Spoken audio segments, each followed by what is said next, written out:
everyone. Welcome to another edition of Healthcare's Missing Link.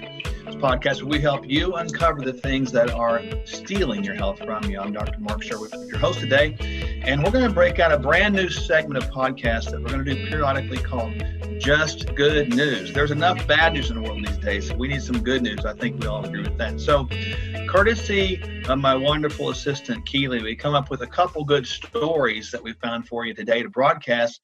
And we're going to go at this pretty quick and rapid fire to give you, again, a dose of good news. It's like a dose of good medicine. The Bible says a cheerful heart is like good medicine, but at the same time, a crushed spirit will rot the bones. So hopefully this will give you a cheerful heart. So here we go. This first one comes to us out of China, believe it or not. Really interesting. It's a good story that I think you'll find fascinating. So with these people's national team taking the medal by storm in the Paralympic Games, we see these two guys, these pair of people who have lost their legs. They're legless Chinese climbers. And they're going to attempt to do something incredibly inspiring by ascending part of Mount Luo from Qingdao City in China. This is incredible because these guys, if you'll see what they did, both the climbers had lost their legs in separate accidents when they were really young. And so when they saw the news about the past climbing efforts, one of them invited his hero to make an attempt with him, which the hero agreed. So these two guys, you can see them right there using these blocks as handles to climb up the mountain. Absolutely amazing. You can see them in a minute coming in action. So they ascended using the blocks like legs up this mountain as grips. And it's interesting, you can see the quote there I wanted you to catch. I think it's very important. I don't think he is trying to conquer nature nor other people, because all the challenges he takes on are just to conquer his own fears about limitations. Now, folks, I think we all realize there's limitations in life that we perceive. Some of them are indeed real, but if we allow limitations to stop us from achieving our best, that tells us something. When we look at these two young men, did they let limitations stop them? No, they didn't, because you got to see this. This is incredible. So following over 5 hours of climbing, look at him. Look at the guy on the right. He is laughing. He is smiling. Can you imagine the emotions? Well, I want to look at the other one. We did it. Yeah, we did it. So they went 900 meters high on Mount Luo. And it's amazing because the terrain was mixed up with some sandy inclines, dangerous steps, dangerous slopes. And get this, they even had to battle a terrible thunderstorm of heavy rain, making everything more slippery. They weren't using their feet. They had no feet. They weren't using their legs. They had no legs. They were just using these blocks as grips with their hands, as you see. What an inspiring story. I think the message takeaway from this one is don't let limitations stop you. Don't let limitations become an excuse. And when you think about your limitations, maybe limiting you of your potential, I think we need to step back and think about these two guys that decide to climb a mountain with no legs. The next story comes to us from the USA. It's out of North Carolina.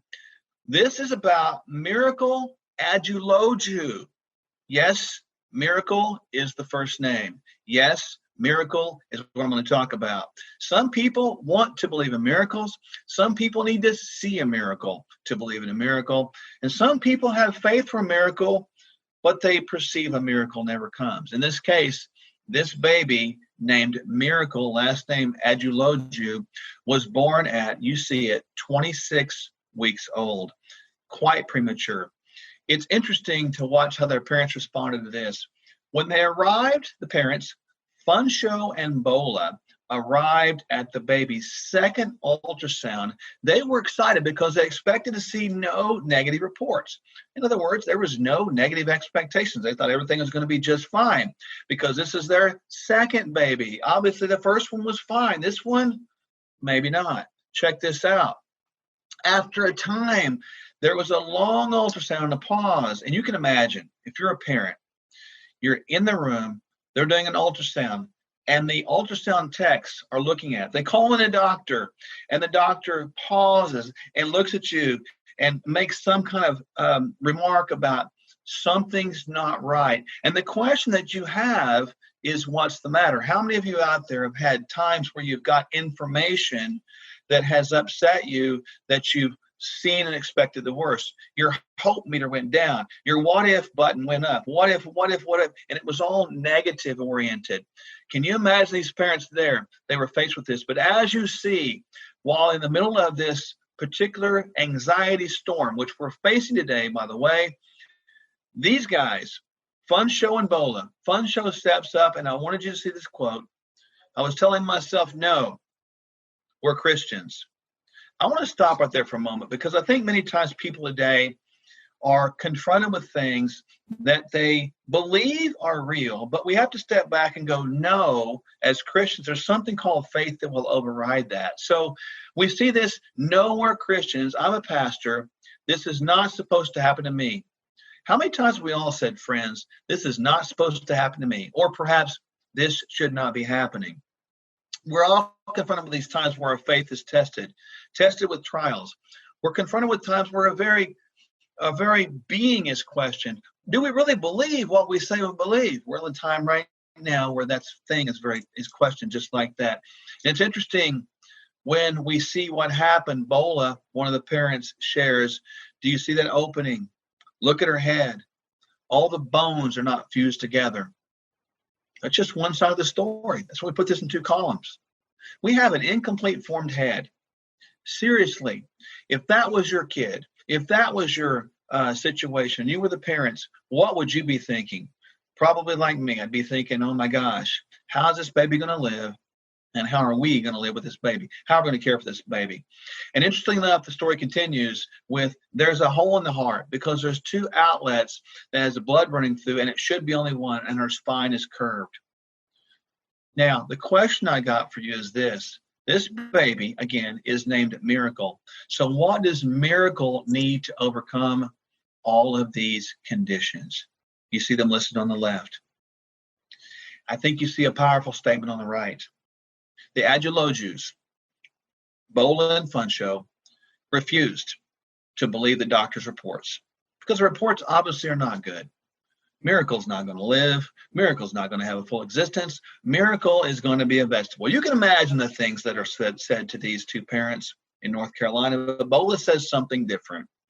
He says, I know another doctor.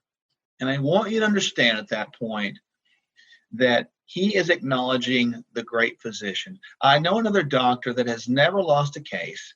His name is Jesus Christ. So when they came with their negative reports, these guys never said anything. They just received it. They listened to them because inside of them, they kept saying, I'm going to believe what the Lord says. And obviously, these people had faith. They were tested to the max. Have you ever been tested to the max like that? Have you ever been tested so deeply that you were questioning your very existence? Have you ever been tested so deeply that you thought you may have to die for your faith? In this case, they're facing clear death of an infant named Miracle. But it's interesting. I want you to see the last quote. Fun Show, one of the parents, stated this. I had no choice. I had a choice to make. I'm going to believe God. This God is going to turn this around for his glory. It's interesting at that point because he hadn't seen it yet. He hadn't seen the miracle. Miracle hadn't become a miracle yet, even though she really was. They didn't see it, but yet they believed it anyway. And interestingly enough, there's Miracle, a nice picture on her left. 1.5 pounds when she was born, no bigger than a dollar bill. That's a tiny baby. But the Adulojus continued to pray every day. And Miracle began to become a miracle. She grew stronger, 1 ounce at a time. And get this, 4 months later, yes, she went home. Over the next several months, she had surgeries. One to fix the hole in the heart, another to fuse the skull back together. And her curved spine, get this, straightened out on its own. I think you're seeing the name of this baby come to life at this point because indeed she is a miracle. Interesting, Bola finally sums it up, one of the parents, with this. One of the doctors said it best. He said, wow, you know that name Miracle? It's really working for her. I think the word "it's" needs to be transcribed here to God is really working for her. She is a miracle. And we just like to say, as they say, we serve a miracle working God. Is that true, ladies and gentlemen? Do we serve a miracle working God? Because when Fun Show sums up everything, he says, it was just pure joy watching her do what other kids do, watching her do what the doctor said probably wouldn't be able to do. Beautiful to watch. I think we're all in that case today. Sometimes we say we serve a miracle working God, but do we really see a miracle? We've seen 2 miracles today. One, 2 guys, 2 young boys without legs climbing up a mountain against thunderstorms, against treacherous terrain, against slippery surfaces. It's fascinating to think about how that would work. And we see this baby named Miracle, who is just defying all odds. She is beating all odds, and she's saying to all of us in the world who are watching this story, maybe your miracle is on the way. Maybe we need to claim a miracle. Maybe the odds seem so against you. Maybe it's 1 in a million. Maybe it's 1 in a billion. Maybe it's never happened, but we serve a miracle working God, and we must believe the great physician. Now, these 2 stories today are meant to inspire you and encourage you and give you just some good news, because we're in a world full of bad news. And we're going to continue these stories going forward, because remember, a cheerful heart is good medicine, and a crushed spirit rots the bones. I hope these 2 stories have inspired you today. Remember, don't let limitation stop you, number 1. And number 2, don't let a bad report crush your faith. In both cases, you've seen limitations become a strength, and you've seen a terrible report become a literal and figurative miracle. We'll look forward to seeing you next week on our podcast of Just Good News. And as I always say, very important to do, at the end of these podcasts, subscribe, because you want to know what's coming next, what episodes. And we've got some exciting ones for you up next over the next coming weeks and months. So we're going to keep these good reports going because we need it. Remember, it is good medicine. It is good news. And we look forward to seeing you next time on Healthcare's Missing Link. We'll see you soon. Bye-bye.